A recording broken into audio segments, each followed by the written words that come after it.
ఇవాళ మా డింగుగాడు పెద్ద స్టంటే చేశాడు. మా అమ్మ ఏదో మామూలుగా చెట్టు ఎక్కుతుందా లేదా అని చెప్పి అక్కడ వదిలిపెడితే చెట్టు చూసారా ఎంత పెద్దదో. ఇగో ఈ చెట్టు మొత్తం ఎక్కేసింది ఆ లాస్ట్ కొమ్మ వరకు కూడా. అసలు దీనికి కొంచెం భయం ఉందా? అస్సలు భయం లేదు. చూడండి ఎట్లా వెళ్ళిపోతుందో. అసలు కాకులు ఒక పక్కనేమో చూస్తున్నాయి. నాకైతే భయం వేస్తుంది. నేనైతే కర్ర తీసుకొని అక్కడే నుంచున్నా.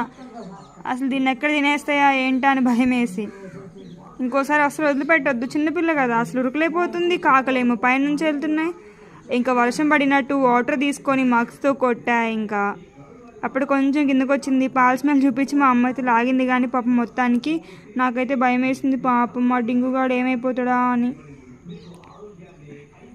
డింగు ఇంకోసారి అట్లా వెళ్ళకు నాన్న. పెద్దోడు అయిన తర్వాత నేను పంపించేస్తాం మేము, సరేనా? సొక్కిపోయింది పాపం బాగా సొక్కిపోయి పాలు తాగుతుంది. పాలు తాగే పిల్ల నువ్వు. నీకు అవసరం ఆరా పైకి బుజ్జి తోకేసుకొని అస్సలు కనిపించట్లే పైకి ఎక్కిన తర్వాత.